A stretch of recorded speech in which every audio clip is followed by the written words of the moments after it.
তো আমরা কেন প্রোক্রাস্টিনেশন করি? মানে বিজ্ঞান কি বলে? ধরুন একটা প্রশ্ন করি, আপনার কি কখনো এমন হয়েছে যে আগামীকাল একটা গুরুত্বপূর্ণ কাজ জমা দিতে হবে। আপনি জানেন কাজটা করতেই হবে কিন্তু আপনি ভাবলেন আর মাত্র ৫ মিনিট ফেসবুক দেখি। তারপর আপনি ফেসবুক থেকে ইনস্টাগ্রাম থেকে ইউটিউব খুললেন। একটা ভিডিও দেখলেন, তারপর আরেকটা। মানে হঠাৎ দেখলেন আপনি ১ ঘন্টা, ইভেন ইফ ২ ঘন্টা চলে গেছে। তারপর নিজের উপরে আপনি কিছুটা রাগ করলেন, হ্যাঁ? আম আমি এত লেজি কেন? নিজেকেই কোয়েশ্চেন করছেন। কিন্তু আসল প্রশ্ন হলো আপনি কি সত্যি লেজি? নাকি আপনার ব্রেইনের ভেতরেই এমন একটা সিস্টেম আছে যেটা আপনাকে গুরুত্বপূর্ণ কাজ থেকে দূরে সরিয়ে রাখে? তো আজকের আমি মোটামুটি এই ব্যাপারটা কথা বলবো। কেন আমরা প্রোক্রাস্টিনেশন করি? কেন কাজটা করতে চাই কিন্তু শুরু করতে পারি না? হুম, কেন আমরা ডেডলাইন যত কাছে আসে কাজ করার মোটিভেশন তত বেড়ে যায়? আর সবথেকে গুরুত্বপূর্ণ এই অভ্যাস থেকে বের হওয়ার বৈজ্ঞানিক কী উপায় আছে? সেটা নিয়েও আমি কিছু টিপস আপনাদেরকে দিব। তো চলুন মোটামুটি শুরু করি। প্রথমত আমরা কথা বলি যে প্রোক্রাস্টিনেশন আসলে কি? তো এটা প্রোক্রাস্টিনেশন কি জানার জন্য আমাদের একটা বিষয় ক্লিয়ার হওয়া দরকার। হ্যাঁ? প্রোক্রাস্টিনেশন মানে শুধু কাজ দেরিতে করা নয়। এর মানে হলো আপনি জানেন একটা কাজ এখন করা উচিত। কিন্তু ইচ্ছা করেই সেটা পিছিয়ে দিচ্ছেন। যদি আপনি জানেন পরে এর জন্য সমস্যা হতে পারে, তবুও আই মিন ধরুন আপনাকে একটা অ্যাসাইনমেন্ট লিখতে হবে। আপনি ল্যাপটপ খুললেন, ডকুমেন্ট খুললেন, আপনার একটা স্মার্ট টাইটেল লিখলেন। তারপর মনে হলো ১ কাপ কফি খেয়ে আসি। তো কফি খেয়ে এসে মনে হলো আগে একটু রুমটা পরিষ্কার করে নিই, রাইট? তো রুম পরিষ্কার করার পরে আচ্ছা ফোনটা একবার দেখি। আর ফোন দেখার পরে আপনার অ্যাসাইনমেন্ট এখনও একই জায়গায় আছে।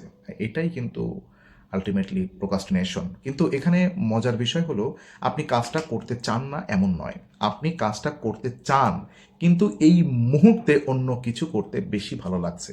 আর এখানেই আসছে আমাদের ব্রেইনের গল্প। তো প্রশ্ন হচ্ছে আমাদের ব্রেইন কি আমাদের সাথে প্রতারণা করে? হ্যালো, আমাদের ব্রেইন কি আমাদের সাথে প্রতারণা করে? ধরুন আপনার সামনে দুটো অপশন।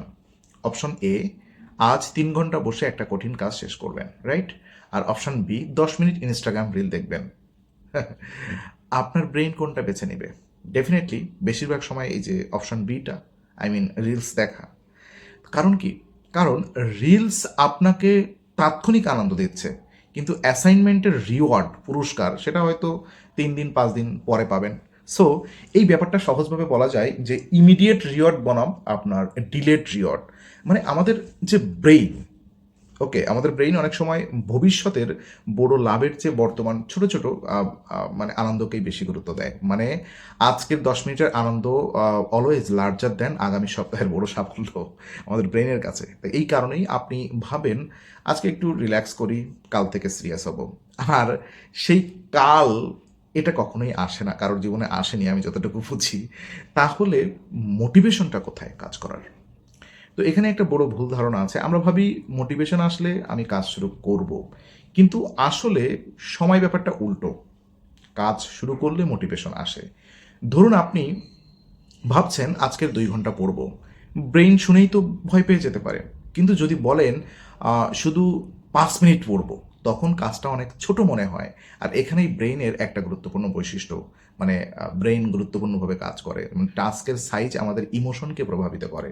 এবং একটা বিশাল কাজ দেখলে কিভাবে শেষ করব? আই মিন একটা ছোট কাজ দেখলে আচ্ছা এটা তো করাই যায়, এখনই করে ফেলছি। এই যেটাকে বলা হয় প্রোক্রাস্টিনেশন ভাঙার প্রথম কৌশল হলো কাজকে ছোট ছোট করা এবং ব্রেইনকে সেই সিগন্যালটা পৌঁছে দেওয়া। ক্লিয়ার? তো একটা বাস্তব উদাহরণ দিই। ধরুন আপনার ঘর পুরো এলোমেলো, আপনি ভাবলেন পুরো রুম পরিষ্কার করব। ব্রেইন বলল না ভাই, আজ থাক। কিন্তু আপনি যদি বলেন শুধু টেবিলটা পরিষ্কার করব, ইটস ওকে, ব্রেন বলবো এটা করা যায়, চলো করি। তো টেবিল পরিষ্কার হলো, তারপর হয়তো মনে হলো আচ্ছা পাশে থাকা বইগুলো তো সাজিয়ে রাখা যায়, তো বইগুলো সাজিয়ে ফেলি। তারপর এক সময় দেখা যায় ছোট ছোট করে পুরো রুমটাকে আপনি সাজিয়ে ফেলেছেন, রাইট? অর্থাৎ মোটিভেশনের অপেক্ষা না করে আপনি শুরুতেই আপনাকে অ্যাকশনে যেতে হবে, কারণ অ্যাকশনে গেলেই আপনি কাজ করার মোটিভেশন পাবেন। কিন্তু আমরা কি করি? কঠিন কাজ এড়িয়ে যাই। কেন? এখানে আরেকটা গুরুত্বপূর্ণ বিষয় আছে, ইমোশন।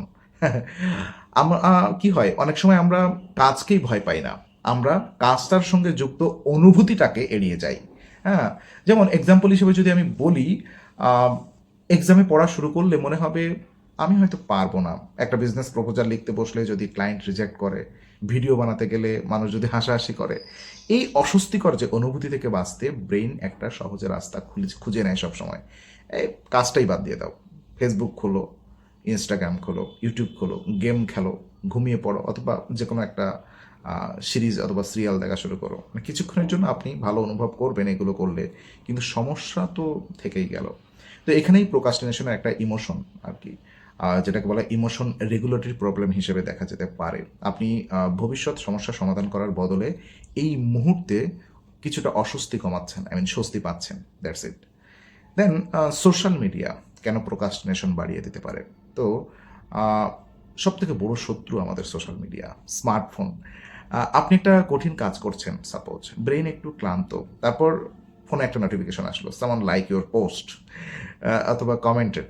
সো আপনি ফোন খুললেন, একটা নোটিফিকেশন থেকে ফেসবুক, ফেসবুক থেকে একটা রিলস, একটা রিলস থেকে আর একটা রিলস, আর ব্রেন বলছে এই তো জীবন।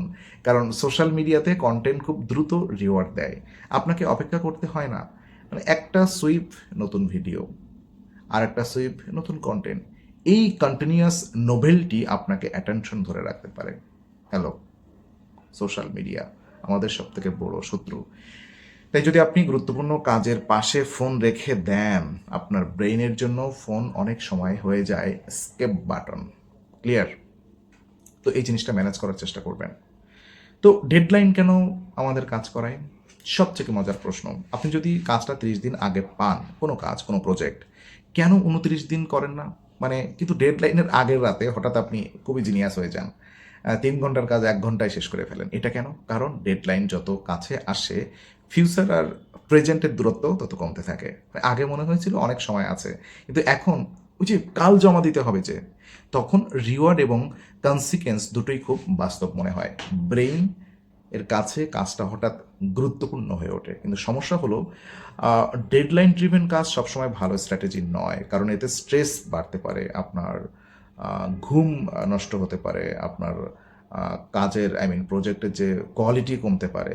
হ্যাঁ, আর আপনি একটা সাইকেলের মধ্যে আটকে যেতে পারেন।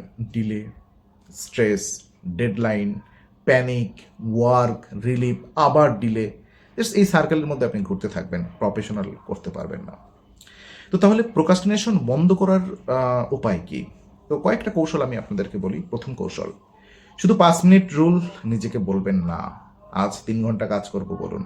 শুধু 5 মিনিট শুরু করব। 5 মিনিট পরে যদি সত্যি ভালো না লাগে বিরতি নিতে পারেন, কিন্তু বেশিরভাগ সময় সবচেয়ে কঠিন অংশ হলো শুরু করা। রাইট? দেন 2, কাজকে ছোট করুন। আমাকে পুরো থিসিস লিখতে হবে এই চিন্তা ব্রেইনের জন্য বিশাল ব্যাপার। তার বদলে শুধু ইন্ট্রোডাকশনের প্রথম প্যারাগ্রাফ লিখব। এখন কাজটা ম্যানেজেবল। রাইট? 3, স্মার্টফোন অর্থাৎ আপনার মোবাইল ফোনকে দূরে রাখুন। সাইলেন্ট মোড যথেষ্ট নাও হতে পারে, কারণ ফোনটা আপনার চোখের সামনে থাকতেই আপনি বারবার সেটার কথা ভাবতে পারেন। তাই গুরুত্বপূর্ণ কাজ, তাই ব্যাপার হচ্ছে কাজের সময় ফোনটা অন্য রুমে রাখুন, অথবা অন্তত এমন জায়গায় রাখুন যেখানে সহজে আপনার হাত এবং চোখ না যায়। রাইট? 4, কখন করব এরকম নয়, একটা নির্দিষ্ট সময় ঠিক করুন। যেমন সকাল 9টা থেকে আপনি রাইটিং শুরু করুন। এভাবে আপনার কি হয়, ব্রেইনের সঙ্গে একটা রুটিন তৈরি হয়ে যায়। দেন 5, পারফেক্ট হওয়ার চেষ্টা করবেন না। অনেক প্রোকাস্টিনেশনের পেছনে থাকে পারফেকশনিজম, মানে ভালো করতে না পারলে করবো না, এই চিন্তা খুব বিপজ্জনক।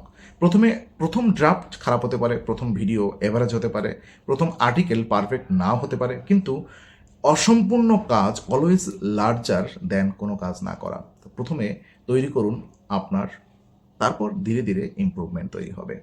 তো একটা ছোট এক্সপেরিমেন্ট করুন। আজ রাতে একটা কাজ করুন।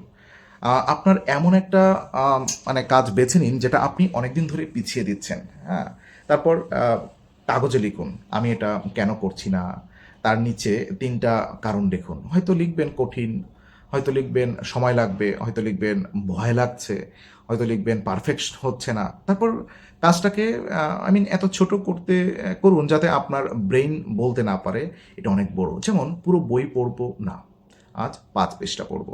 পুরো ওয়েবসাইট বানাবো না, আজ শুধু হোম পেজের স্ট্রাকচার করব। পুরো ভিডিও বানাবো না, আজ শুধু স্ক্রিপ্টের হুক লিখবো। হ্যালো, হুক লিখবো। তাহলে আপনি যদি প্রোক্রাস্টিনেশন করেন, নিজের সঙ্গে আমি মানে নিজেকে সঙ্গে সঙ্গে আপনি লেজি বলবেন না, নিজেকে লেজি প্রুভ করে ফেলবেন না। কারণ বিষয়টা অনেক সময় শুধু লেজিনেস নয়, এর মধ্যে থাকতে পারে আপনার ইমিডিয়েট রিওয়ার্ডের উপরে একটা ঝোঁক, প্রেম, ভালোবাসা, রাইট? তো কঠিন কাজের অস্বস্তি এড়ানোর চেষ্টা আপনার পারফেকশনিজম হতে পারে, ফেয়ার অফ ফেলিয়ার হতে পারে, অ্যাটেনশনের সমস্যা হতে পারে। আর আমাদের চারপাশে ডিস্ট্রাকশন সবচেয়ে গুরুত্বপূর্ণ বিষয় হলো আপনার ব্রেইনের সঙ্গে যুদ্ধ করার দরকার নেই।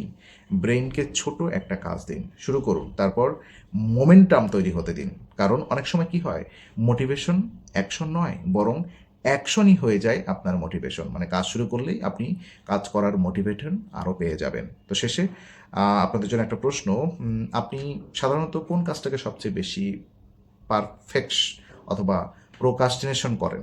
পড়াশোনা, কাজ, কন্টেন্ট ক্রিয়েশন, নাকি এক্সারসাইজ, নাকি আর 5 মিনিট ফোন দেখি, এই 5 মিনিটটাই? তো কমেন্টে শুধু একটা লিখুন আপনার সবচেয়ে বড় প্রোকাস্টিনেশন কোনটা। দেখি আমাদের মধ্যে কতজন একই সমস্যায় ভুগছি। আর কৌতূহলী থাকুন এবং শিখতে থাকুন, আর আমাকে কমেন্টে জানান আর কি কি ব্যাপার নিয়ে কথা বললে আপনাদের জন্য ভালো লাগে। সো ফিজিক্স নিয়ে কথা বললে অনেকেই আমি পার্সোনাল মেসেজ পেয়েছি যে ফিজিক্স জিনিসটা সবার জন্য, যারা কিনা সায়েন্সের স্টুডেন্ট তারা কিছুটা বুঝতে পারে, তাছাড়া সবার জন্য একটু কমপ্লেক্স হয়ে যায়। তো আমি ভাবছি মনোবিজ্ঞান নিয়ে কথা বলবো। মনোবিজ্ঞান সবারই দরকার। সাইকোলজি নিয়ে কথা বলবো। তো সাইকোলজি নিয়ে আমি অনেকদিন ধরে পড়াশোনা করছি, বিশেষ করে ইমোশন কন্ট্রোল, দেন হচ্ছে আপনার অ্যাংজাইটি, এগুলো নিয়ে। তো এগুলো নিয়ে আমি কথা বলবো, কারণ আমি এগুলোর ভেতর দিয়ে চলে এসেছি। আর এইগুলোর ভেতর দিয়ে যখন গেছি তখন এই বইগুলোর উপরে আমার আগ্রহ বেড়েছে। সো এগুলো নিয়ে কথা বলবো আমি। অবশ্যই আপনারা কমেন্টে জানান। আর নেক্সট ভিডিও নিয়ে আমি দ্রুত আপনাদের সামনে হাজির হচ্ছি। ধন্যবাদ সবাইকে।